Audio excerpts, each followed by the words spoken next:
This is the Hulk. I'm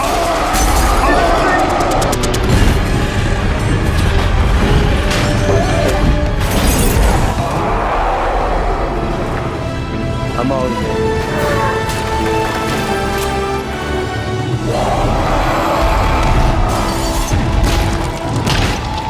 And this is Mark Ruffalo. It's stretchy pants. Yeah. I know what you're thinking. You're thinking, Ruffalo, put your clothes on. No, we haven't done it.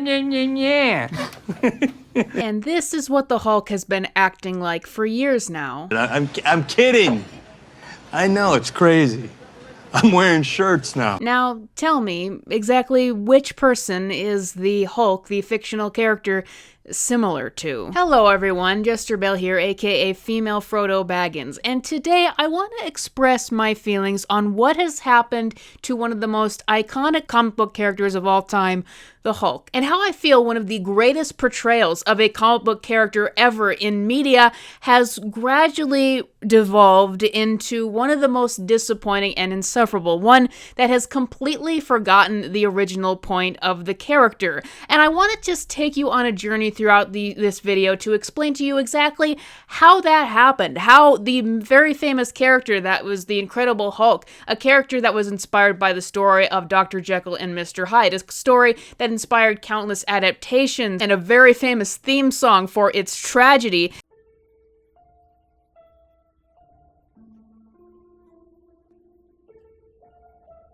and how that character gradually lost its identity and just started to resemble the actor that played the character in the first place, even though the character and the actor in real life are nothing alike. I am here to talk to you today about how the Hulk, the Incredible Hulk, as invented by Stan Lee, this scientist defined by transforming into a gargantuan green monster whenever his heart rate gets up too high, has now just become Mark Ruffalo in the MCU, and why I am desperate to finally get a new actor portraying this character. But first off, who is Mark Ruffalo exactly? We better establish exactly who Mark Ruffalo is.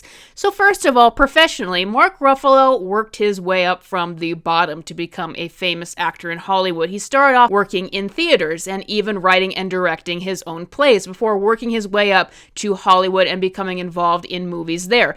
But for years, when it came to movies, he was only a B-list actor, a supporting character in bigger films like 13 Going on 30 and later Zodiac, starring Robert Downey Jr. But it wasn't him that was first selected to be the Hulk, Bruce Banner, in the Marvel Cinematic Universe. That was just barely an idea. They were just experimenting with it and seeing where it could go at this point. The Hulk, Bruce Banner, was actually selected to be Edward Norton. Now, Edward Norton played the Hulk in the 2009 adaptation, The Incredible Hulk, but this movie became a disaster on many levels. First of all, there was a lot of conflict behind the scenes with Edward Norton. He got the notorious difficult to work with label from people who were on set with him.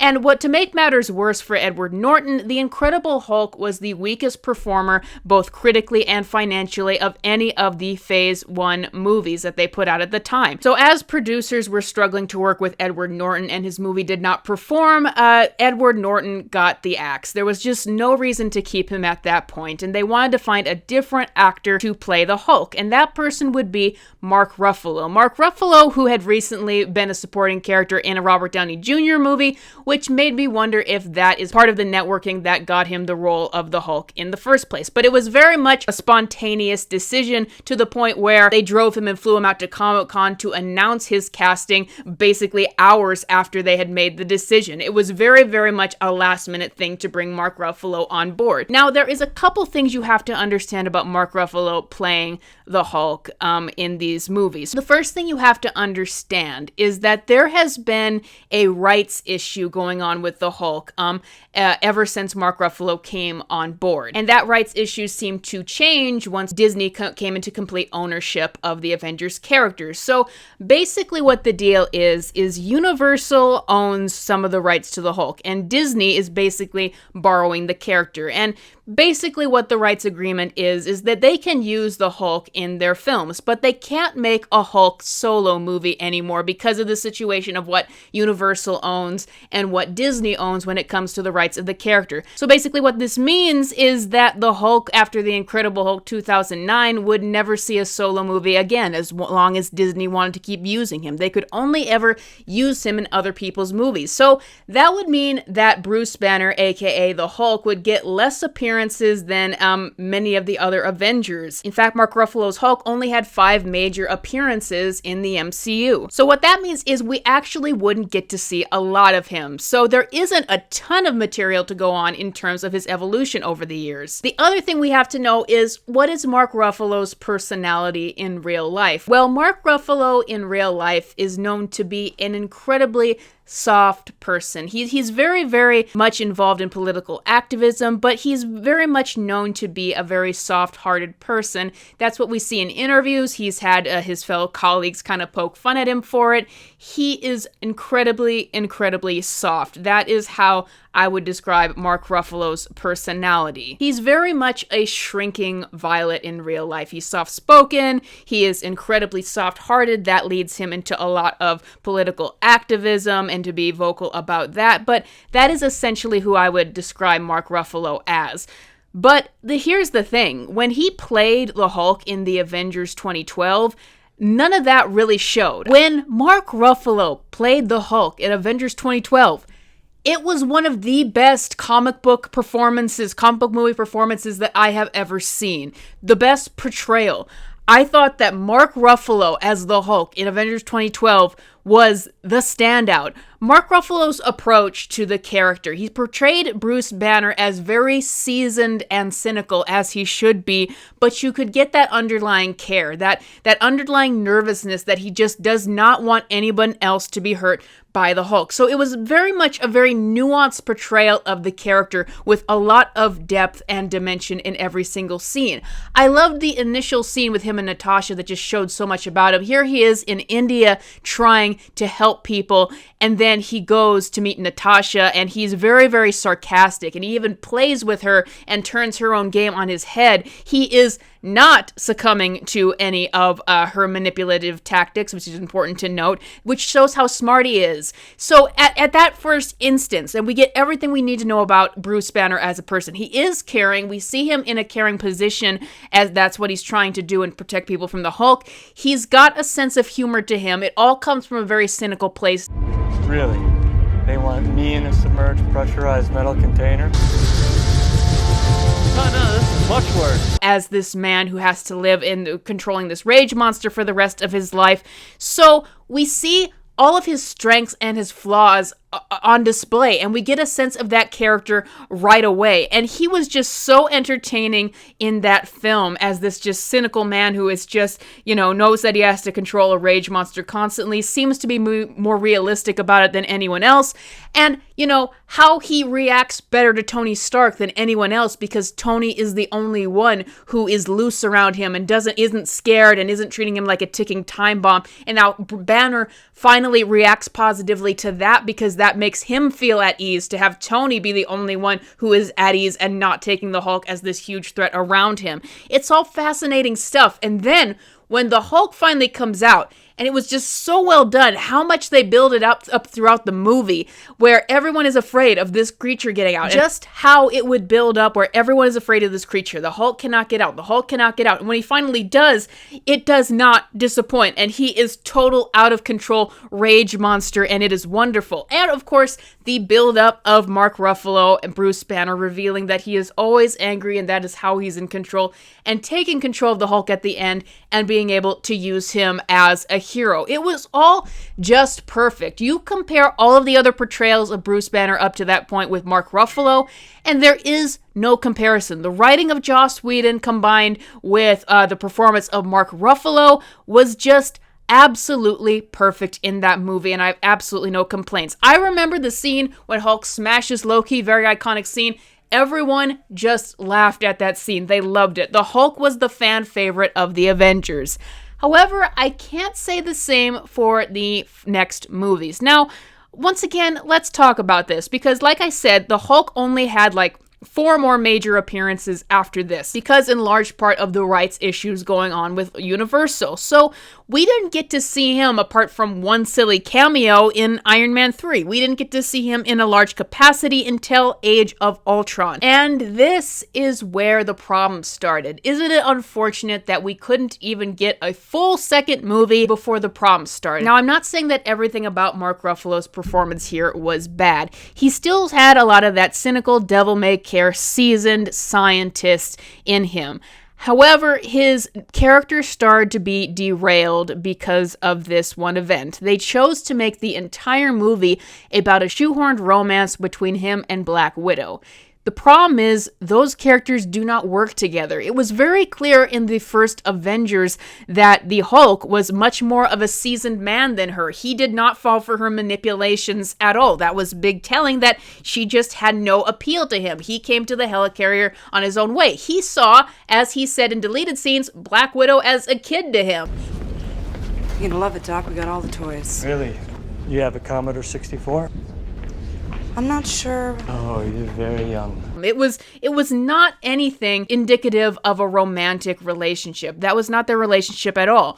However, in order to fit these two into a romantic relationship, because Joss Whedon loves his nerdy guy and prom queen relationships, he had to change Bruce Banner's character for him to become more nerdy to fit into that mold. So all of a sudden, this incredibly seasoned, cynical, smart scientist, Bruce Banner, who very specifically does not fall for any of Black Widow's wiles or manipulations in the first film, is all of a sudden the nervous nerd around her who is surprised that the high school prom queen is hitting on him. He's also a huge dork. Chicks dig that. So what do you think? Should I fight this or run with it? Run with it, right? Or what did he do that was so wrong to you? And this was the start of the fall of Bruce Banner, as played by Mark Ruffalo, is that now Bruce Banner's character was being changed in order to fit in this role of more of a nerdy guy who is more soft and more insecure in this sort of area. He's losing that seasonedness that he had as a doctor and that agedness that he had in order to fit in this relationship. And now he's becoming the cringy and nervous nerd in her presence, and that wasn't who he was at all. And in order to play this different version of Bruce Banner now, you start to see more of Mark Ruffalo come out in Bruce Banner. Now, I believe that there's always a little bit of every actor in every role that they play, no matter how much they transform themselves. And maybe Mark Ruffalo's soft personality in real life did help create a little bit of that nervousness and a little bit of that smallness in Bruce Banner in order to contrast between him and the Hulk in the Avengers. But while there was maybe just a little bit of Mark Ruffalo's personality in the Hulk in the Avengers and just a little bit of that smallness, here he just completely shifted gears with the character to play more as the nervous nerd in the presence of Black Widow. I've seen her flirt. Up close. What do you mean up close? And that is where Mark Ruffalo slowly began to play the Hulk more like himself. Now, there were still aspects of Bruce Banner here in this movie. Whenever you saw a scene between him and Tony Stark, he was playing the Hulk very similarly to the way he would in the Avengers, where he is the seasoned scientist. Not a nerd, a scientist. There's a difference between a geeky nerd who's nervous around the hot ladies at school and isn't confident in of themselves versus what Bruce Banner is supposed to be. While not a warlike person, someone who is definitely a mature adult. But that's essentially what we saw in Age of Ultron. It's the derailment of Bruce Banner's character, where having a romantic interest who wants him to stay and he can't because of the Hulk is nothing new. That is exactly what they did with Betty Ross. But here, in order to fit it with Black Widow, it just didn't work. It was at the cost of changing his character. And it also did not tell us anything new about the Hulk. It was the same story that we had heard again and again, where he can't afford to be around other people because the Hulk might hurt them. It was promised in interviews for Age of Ultron that they intended for this to be more of an explanation about the dynamic between Bruce and the Hulk. And adapting what was true in the comics is that the Hulk is as afraid of Banner as Banner is of the Hulk. And finally understanding exactly what the Hulk is and why it's manifesting. But none of that was explored in this very overstuffed film. It was all dedicated to this random Black Widow romance that actually did not develop Bruce Banner's character further. We don't learn anything about Bruce Banner in Age of Ultron that we didn't already know. The Bruce Banner is put in the same position that he always is in that regard. So Age of Ultron was actually the second film that Mark Ruffalo's Hulk appeared in beyond just a cameo in Iron Man 3. And it already derailed the portrayal of his character, and he already started to seem a bit more like Mark Ruffalo as he was changing the way he approached the character. Then he appeared as Bruce Banner / the Hulk. But it wouldn't end there. Now, after Age of Ultron, we actually would not see Mark Ruffalo as the Hulk for a very, very long time until Thor Ragnarok, where he appeared in a large capacity, and it was a big deal according to the trailers to see this character return. Unfortunately, Ragnarok would become another great detriment to the character of Bruce Banner, because Ragnarok was supposed to be a full-blown comedy. And so Mark Ruffalo was playing his character closer to what would be comedic, and that character happened to be becoming more Mark Ruffalo. I'll be Tony Stark. Huh? Yeah. Tony and the Gypsy. Now, in Thor Ragnarok, once again, Bruce Banner just becomes full-blown Mark Ruffalo with his personality in real life. Very, very soft, very, very nervous. Now, I'm not saying that there isn't any nervousness in Bruce Banner's character ever, but this just went to the full degree where there was no longer that smart, seasoned, cynical scientist that we know to be Bruce Banner anymore. It is entirely based on the insecurity and the softness of Mark Ruffalo, and that you see that in every single bit of his performance and the jokes in this movie. What are those things on her eyes? Are those people that she's killed? She's so beautiful and strong. Who is this guy? Even the Hulk, and this is interesting, it could have been used as a plot point, but even the Hulk gradually transformed from becoming more of an angry and dangerous character to being more babyish and safe. Now, once again, you could have worked with that, and there was something in this movie about now Banner has less control than ever, and he's been the Hulk for 2 years, but number one, there's never any explanation of exactly why that happened, and there's never an explanation about why the Hulk has become more babyish in this movie and gradually throughout the films. In the comics, if you want to get into it, the reason why the Hulk is childish on top of everything else is that the Hulk is a manifestation of the emotions and the anger that Bruce Banner as a child never let out because of the tragedy that happened with Bruce Banner as a child. And this might be an important time to get into that. In the comics, the explanation for the Hulk is that when Bruce Banner was young, he had a highly, highly abusive father, one who abused him relentlessly for his strange tendencies and his intelligence, one who literally killed his mother in front of him. And in order to deal with the trauma of that, Bruce Banner internalized all of his emotions. He never showed them. And so later on, the Hulk is a manifestation of all of that pent-up rage throughout the years. And the reason why Green Hulk is very, very childish is it is a manifestation of Bruce's anger and his emotions of when he was that young when he watched that tragic event. And if you want to get into comics, there's also Gray Hulk, which is actually a manifestation of the emotions and the feelings that Banner didn't allow himself to explore during his teen years, which is why Gray Hulk was more intelligent and why he expressed more of the emotions that a teenager might have in an exaggerated way, being more sarcastic, being more cruel. That is actually why Bruce Banner would become the Hulk in the comics. That is the explanation. Never explored in these movies. For whatever reason, never even a similarity to it. So we've got all this stuff going on with the Hulk, him becoming more childish over the films. There's never an explanation for any of it. There's never a further explanation of Bruce Banner's character or the Hulk and who the Hulk is as an entity, an extension of Bruce Banner. All the while, Mark Ruffalo just kind of forgets the character that he once played back in the Avengers 2012 and just continues to approach the movies as himself. He is now Mark Ruffalo just having fun with his work colleagues and acting as Mark Ruffalo would in these scenarios. The seasoned, cynical scientist with a heart of gold who knows he has to protect people from the beast inside and all of the pent-up emotions versus just the wimpy, goofy, emasculated, silly man. It's totally a compliment. Dumbo, Dumbo, Dumbo! And unfortunately, even though Ragnarok was a comedy, that portrayal of Bruce Banner would continue with what we get in Infinity War Bruce Banner is portrayed the exact way. He is no longer Bruce Banner. He's just Mark Ruffalo. Once again, he is portrayed as just the silly, weak character who can't stand up to anything. Should we bow? Yeah, he's a king. What are you doing? We don't do that here. And he's even emasculated and downplayed even worse than any movie before. It used to be that Bruce Banner was one of the smartest people in the universe, but now at every turn, they do things to make him appear socially awkward, nervous, childish. Even during this scene with Shuri, they downplay his intelligence. They use this as an opportunity to play up how smart the people of Wakanda and Shuri is and make Bruce Banner look stupid. Right, we had to attach each neuron non-sequentially. Why didn't you just reprogram the synapses to work collectively? Because we didn't think of it? I'm sure you did your best. So at this point, every single aspect about Bruce Banner that made him who he was in the past has just been removed, and he is just entirely Mark Ruffalo, and he is being put down by other characters and this portrayal, but Mark Ruffalo is just going along with it. And meanwhile, there continues to be no further exploration with the Hulk and what's going on with him. We get that the Hulk no longer wants to come out, even though Mark Ruffalo needs him now.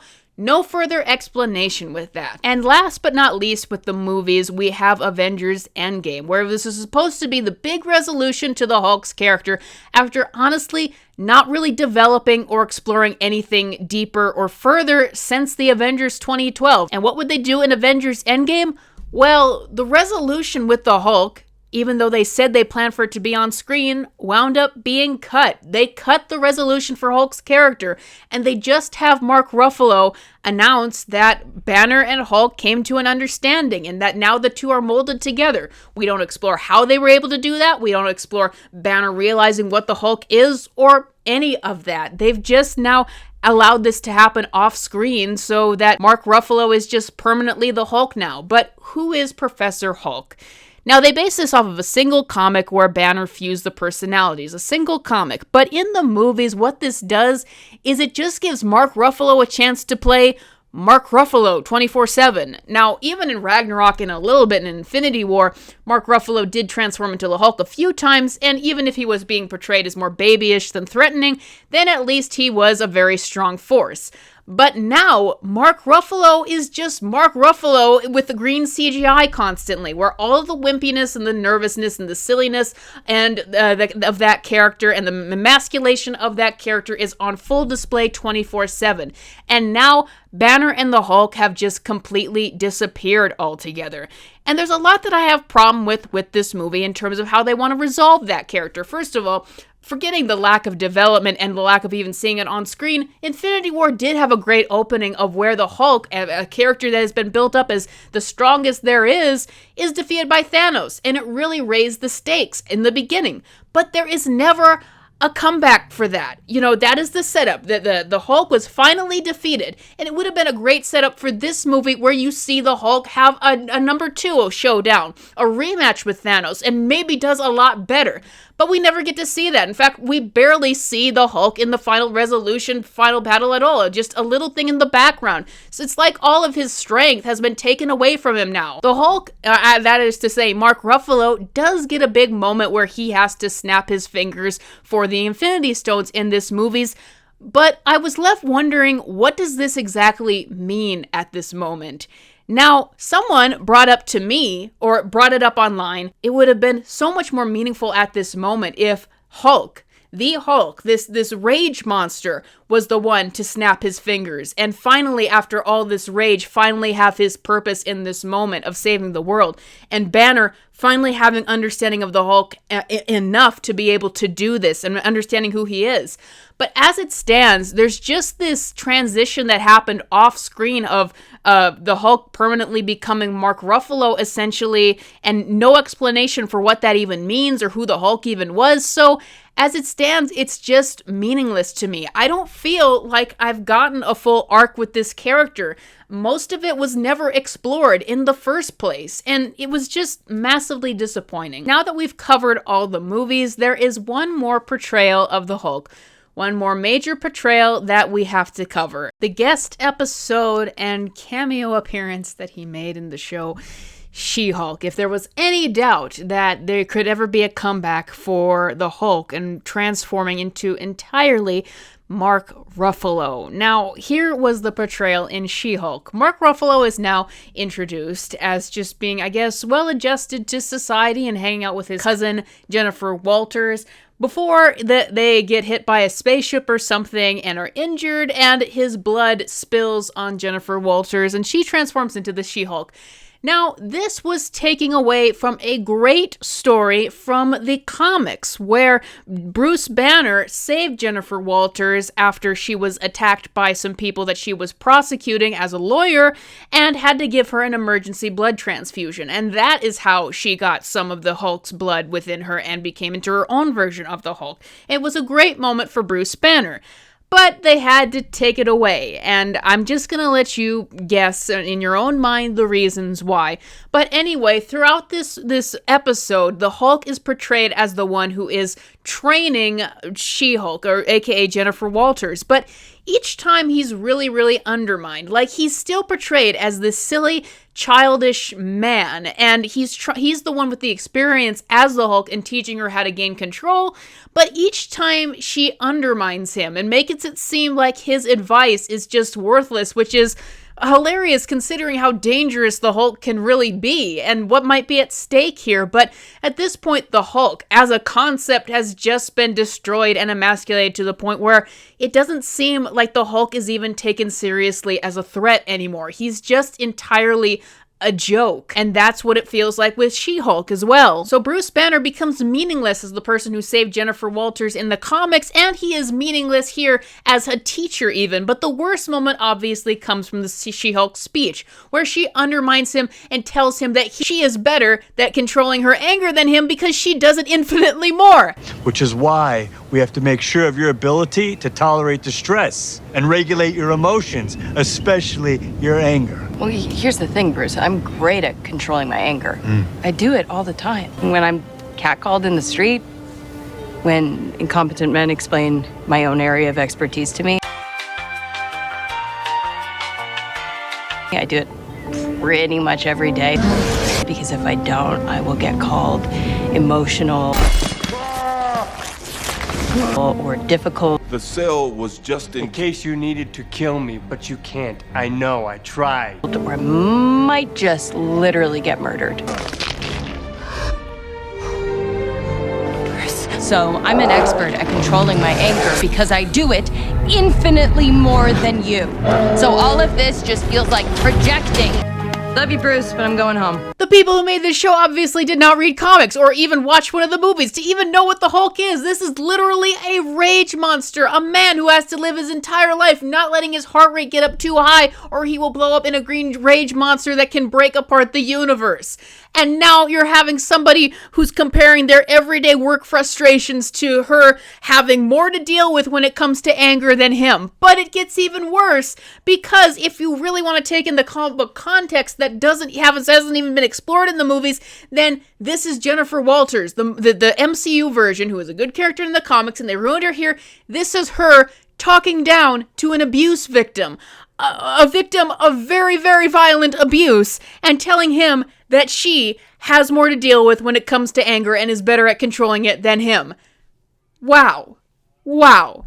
This scene is so horrible on so many levels, but how does Mark Ruffalo react to it?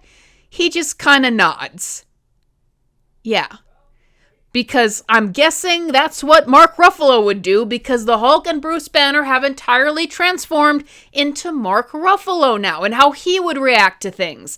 I heard behind the scenes that Mark Ruffalo was given a lot of control over his character gradually and how he would be resolved, and I'm guessing this is the result, that the Hulk has just become a sillier and softer character, where all the original concepts of Bruce Banner and the Hulk wound up barely being explored more in the movies and were eventually just thrown out so that Mark Ruffalo can just be Mark Ruffalo. And it's been like this for so many years now, and I've gotten to a point where it's like, but I liked the Hulk's character. I liked Bruce Banner. I liked the seasoned, cynical, scientist with a heart of gold. I liked his struggle with his emotions that had been pent up from a child from trauma, and the multiple renditions of the rage monster that he had to deal with that were manifestations of that. I miss the Hulk that used to tear apart buildings and roar and be the biggest formidable force. I miss the Hulk that one mention of him would tell the enemy team that their goose is cooked. I have an army. We have a Hulk. I miss the Hulk that when the worst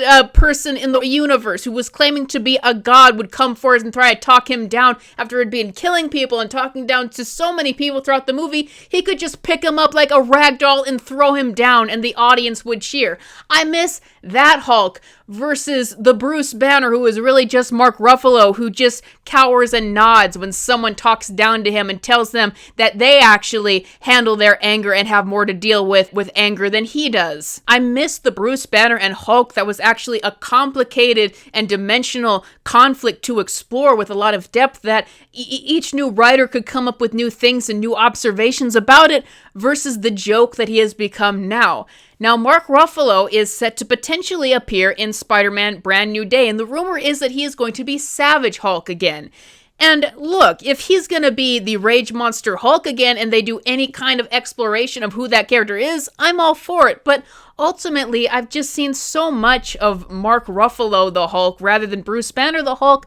I'm kind of ready to move on. I want to see a new person come along and pray Bruce Banner and the Hulk as Bruce Banner and the Hulk, not just as themselves or not just as Mark Ruffalo, because I want the original character as they were known in the comics and in the early movies to come back. Believe it or not, Hulk was once upon a time one of the most iconic and popular comic book characters of all time. Hulk-themed birthday parties, merchandise everywhere, video games, multiple cartoons and shows, but all of that has disappeared in the time that Mark Ruffalo has been playing the character like this. I want to get that old popularity back. I want to reintroduce people to who this character is supposed to be. I'm ready for the Hulk to be the Hulk again and not be defined by Mark Ruffalo, as good as his original portrayal in the Avengers 2012 was. I am just ready for a new day when it comes to all of this. But that is all I got for you guys today. What do you think of this discussion about how the Hulk gradually became Mark Ruffalo?